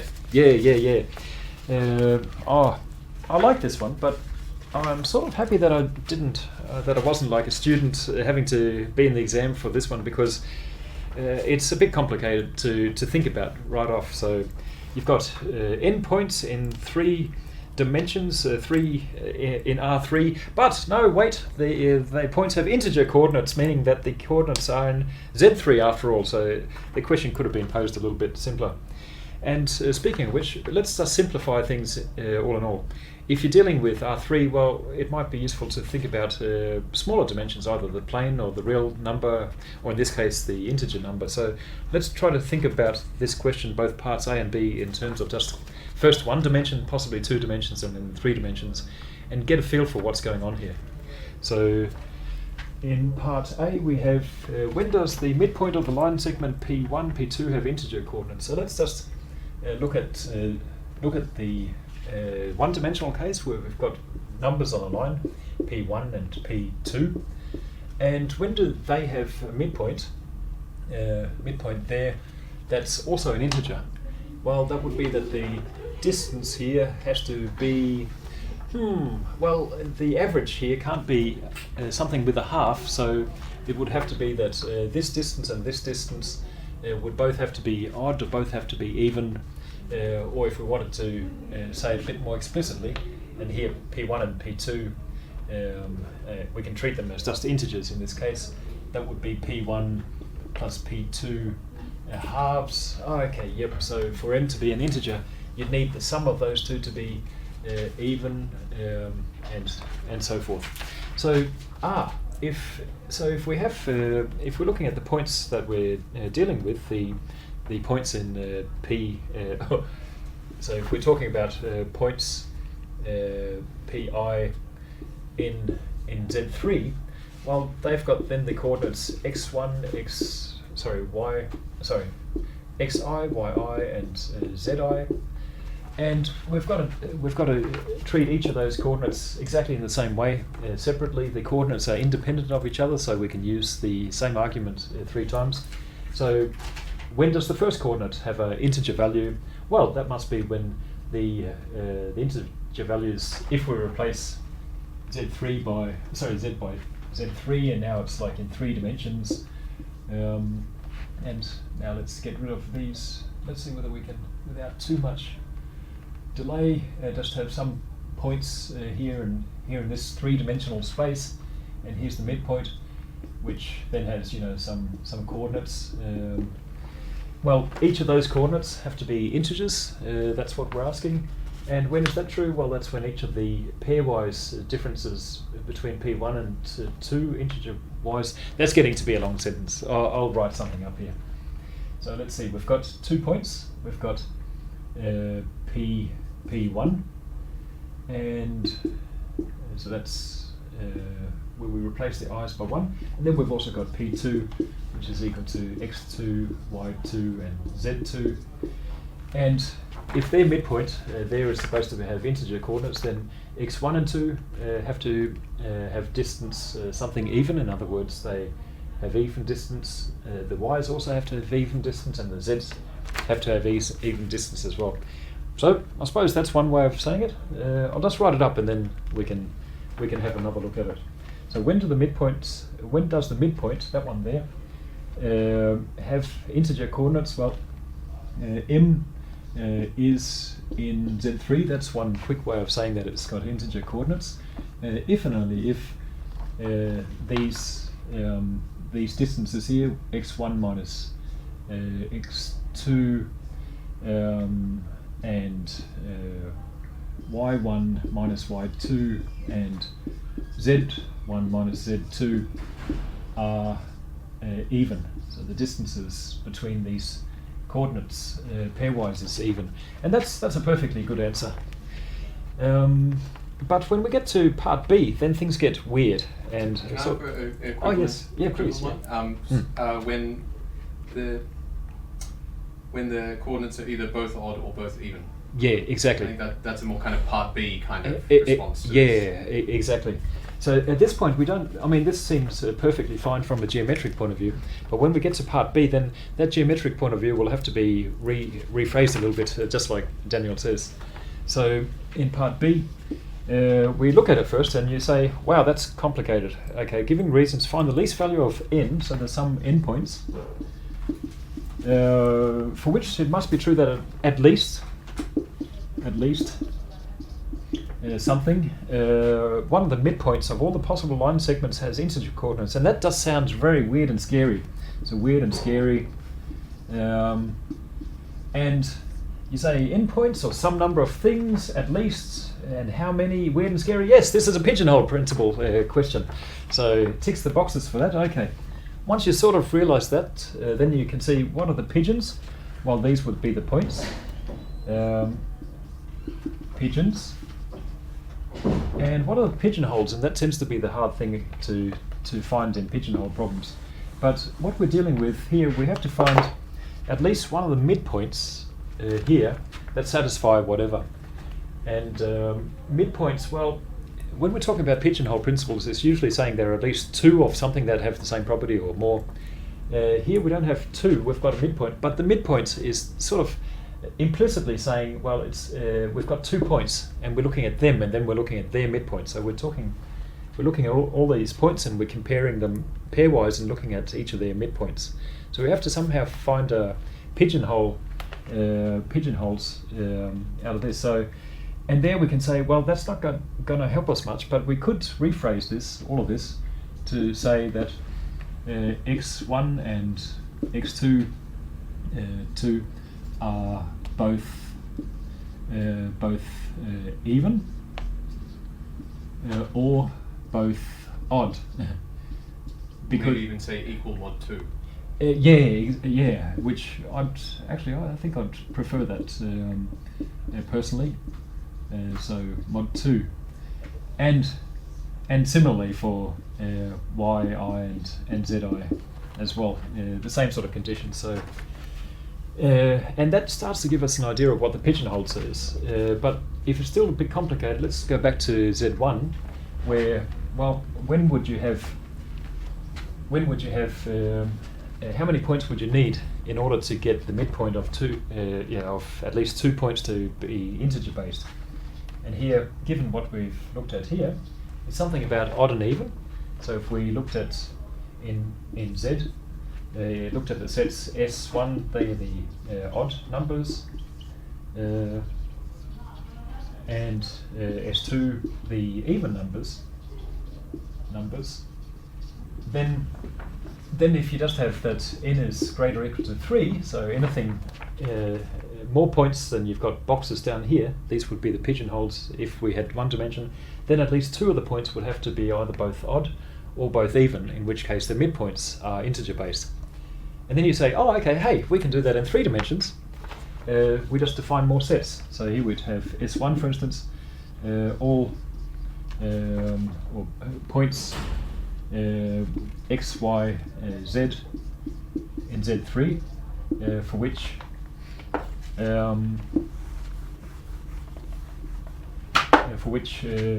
x, y, no, maybe I should write it like this.